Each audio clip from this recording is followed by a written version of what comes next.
Kumusta kabayan? Alam ko ang pakiramdam ng malayo sa pamilya. Yung puyat, pagod, at yung lungkot tuwing sasapit ang Paskong hindi sila kasama. Ginagawa natin ang lahat para sa kanila pero naitanong mo na ba sa sarili mo hanggang kailan ako magiging OFW? Marami sa atin, taon na ang binibilang sa abroad pero parang dumaan lang ang pera sa palad natin. Padala dito, bayad utang doon. Nakakalimutan na natin ang sarili nating kinabukasan. Kaya naman, binuo ko ang page na ito.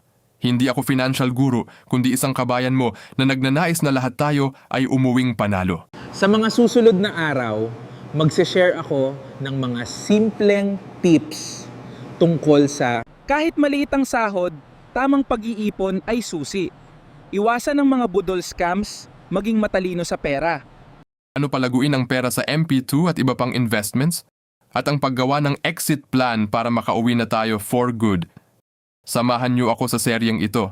Sabay-sabay nating baguhin ang ating financial mindset. Para sa mas maginhawang bukas ng ating pamilya. I-follow ang page na ito at i-share ang post na to sa mga tropa mong OFW. Sama-sama tayo kabayan, kaya natin to.